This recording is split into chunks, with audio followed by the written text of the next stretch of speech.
I'd like to talk to you today about a whole new way to think about sexual activity and sexuality education by comparison.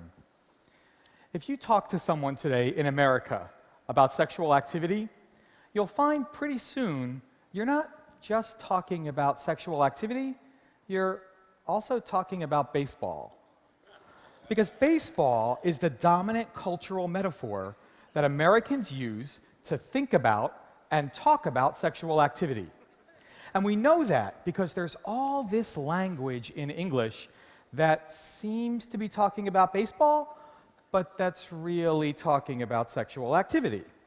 So for example, you could be a pitcher or a catcher, and that corresponds to whether you perform a sexual act or receive a sexual act.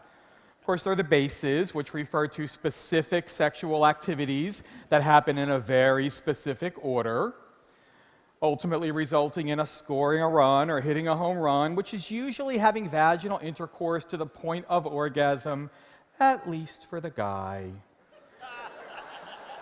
You can strike out, which means you don't get to have any sexual activity. And if you're a bench warmer, you might be a virgin or somebody for whom whatever reason isn't in the game, maybe because of your age or because of your ability or because of your skill set. A bat's a penis, and a nappy dugout is a vulva or a vagina. A glove or a catcher's mitt is a condom. A switch hitter is a bisexual person, and we gay and lesbian folks play for the other team. And then there's this one. If there's grass on the field, play ball. And that usually refers to if a young person, specifically often a young woman, is old enough to have pubic hair, she's old enough to have sex with. This baseball model is incredibly problematic. It's sexist, it's heterosexist, it's competitive, it's goal-directed, and it can't result in healthy sexuality developing in young people or in adults. So we need a new model. I'm here today to offer you that new model, and it's based on pizza. Now, pizza is something that is universally understood and that most people associate with a positive experience. So let's do this. Let's take baseball and pizza and compare it when talking about three aspects of sexual activity: the trigger for sexual activity, what happens during sexual activity, and the expected outcome of sexual activity. So, when do you play baseball? You play baseball when it's baseball season and when there's a game on the schedule. It's not exactly your choice.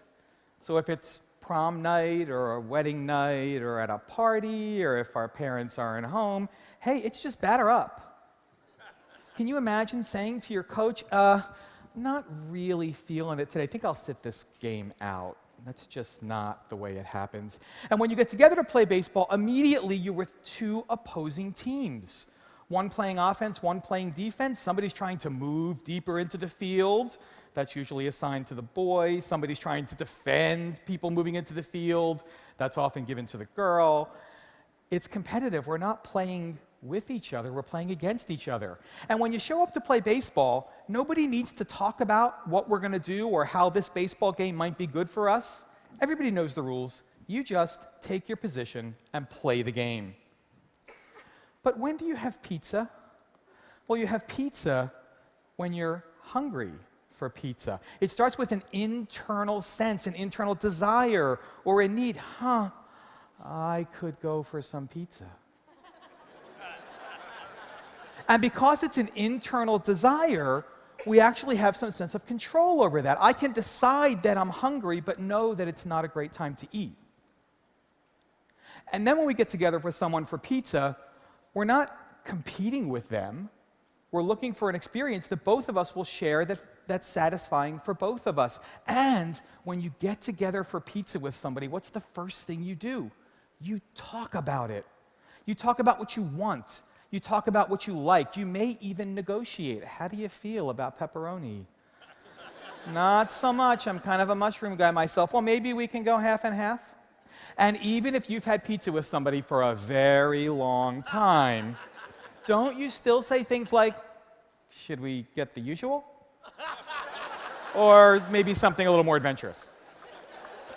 Okay, so when you're playing baseball, so if you talk about during sexual activity, when you're playing baseball, you're just supposed to round the bases in the proper order, one at a time. You can't hit the ball and run to right field.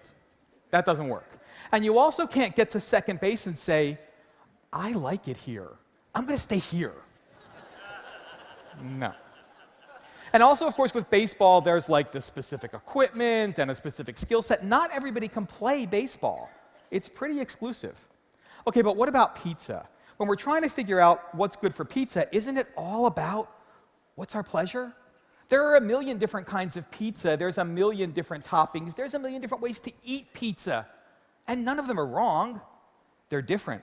And in this case, difference is good, because that's going to increase the chance that we're having a satisfying experience.